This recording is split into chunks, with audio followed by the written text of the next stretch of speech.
Milo, where have you been? You've got far too many friends. That's what it is. I haven't seen you all morning. So we've got a lot of volunteers, and they come, they take the leaflets and they're distributing everywhere.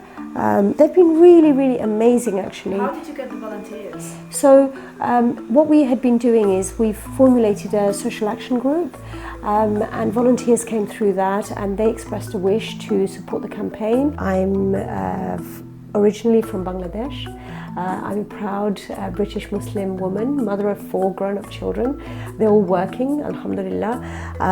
I've been working over the last 30-odd years in public services. I've covered everything from homelessness, mental health, anti-poverty, debt advice, financial inclusion. Most of my work has been about tackling inequalities and poverty. I arrived here at the age of 5 with my mum and dad.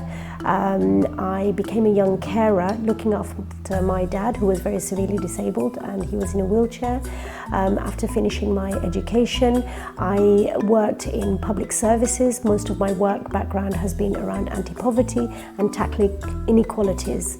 I've worked in homelessness, mental health, welfare rights, debt advice, prevention, public health, and now I'm working as a Commissioner of Health and Social Care Services in East London.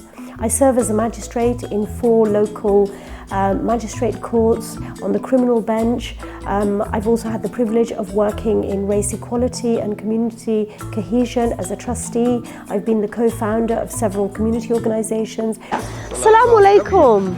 Brother Khalid, how are you? Fine, I think we're doing okay. My name is Khalid Hussain, I'm chair of local businesses. Why are you supporting Noor Begum today? Because Noor Jahan is the only choice we have. So far, the Labour, local government and Conservative have done nothing. And since this Gaza war, they've not even said a ceasefire. They could not say a ceasefire. Young children, women are dying. Everybody's seeing it, they're dying every day. And instead of taking a side of humanity and saying a ceasefire for these innocent people are dying, they stood by and supported them. This is why we think the Noor Jahan is the only voice that we have, who at least speaking up for the local community, speaking up for all the Muslim community that we've been ignored. Noor, your manifesto focuses on the Palestinian issue.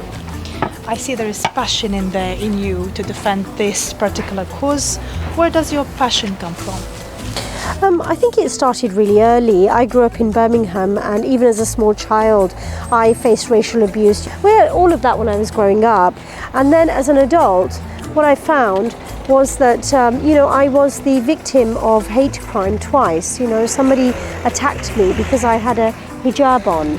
And all of these experiences really have ingrained in me a need to challenge discrimination and prejudice. You are the only independent candidate running for Ilford South, and the only woman among 7 other male candidates from different political parties, mashallah.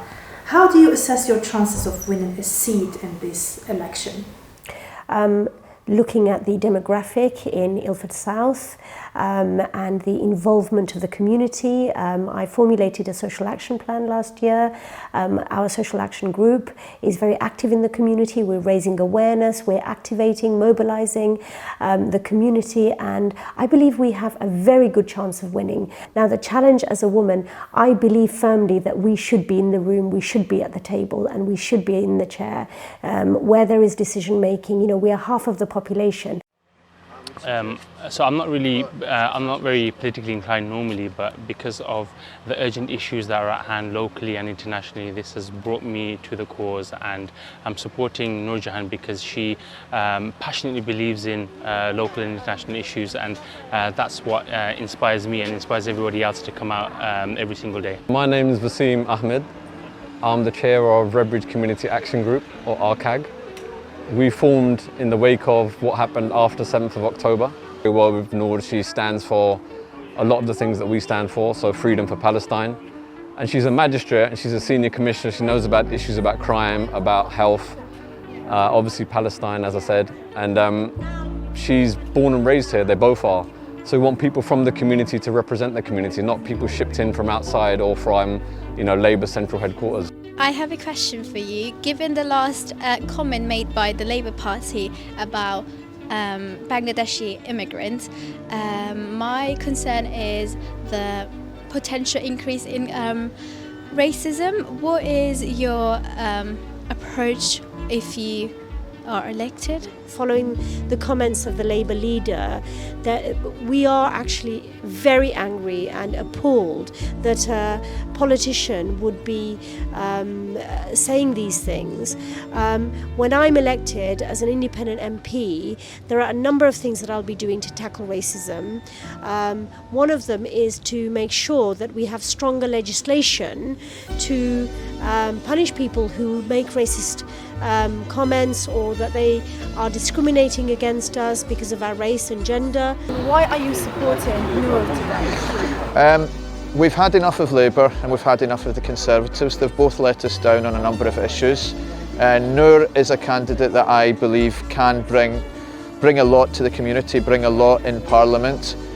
She's a magistrate, she's strong on moral issues, and I think that's something that we're lacking from our MPs. And also the independent movement, I think, is a really important movement because it's not taking orders from party bosses above. Myself and some others are campaigning to get extra beds in in Queen's Hospital and King George's. It's on the 15th of July at 8 p.m. in the afternoon. Please come along. We need as many residents as possible to come and join our campaign, and together we can actually make our voice heard. I'd like to say that I'm supporting Noor Jahan Begum on the 4th of July. She is the woman, she is a local mum, she's a magistrate, she's a commissioner of mental health. She is the movement that Ilford South needs and has been waiting for. And you mentioned on your Facebook page that you champion the affordable housing and also you are fighting the cost of living crisis. I want to know what are the practical steps that you're gonna take to tackle these issues? So my background has been in welfare rights and housing and homelessness, so I know a great deal about it. In Redbridge, in Ilford South, there are about 3,000 families who are in bed and breakfast accommodation. They're homeless, they're living in temporary accommodation. We've got 7,000 households who are waiting on the waiting list, and we have about 247 people sleeping on the ground every night. This is a very serious issue. Most of the residents we've talked to have said that their rent and mortgage has increased and their wages have not increased. So we have an issue where the cost of living, people are finding it very, very difficult to pay their rent and mortgage and their bills. Now, as an independent MP, what I will be lobbying for is additional resources so that, for example, people, the most vulnerable and the poorest families in the borough can actually have additional help through council tax reduction, through increases in local housing allowance, and to make sure that there are emergency grants and loans available to people who have no food and no money for fuel. The second issue of housing, I'm glad you mentioned that. Now, for rough sleepers and homelessness, we need to look at this problem in the round. Some of these rough sleepers have very many other issues like substance misuse and mental health issues. So we need support services for them to get off the street. But for families, what we need really is better rent regulation. We need affordable housing for key workers. We need to make sure there is hostel accommodation for individuals who are vulnerable. We also need to make sure that we have protection for tenants against eviction. When we talk about issues that require money from the government, yes, we also need to look into where is that money is going to come from. Absolutely. So where is that money going to come from? So I think I've mentioned this before, but I believe that we should be taxing the highest earners. We should be taxing big business. And if necessary, I will advocate for additional spend on national insurance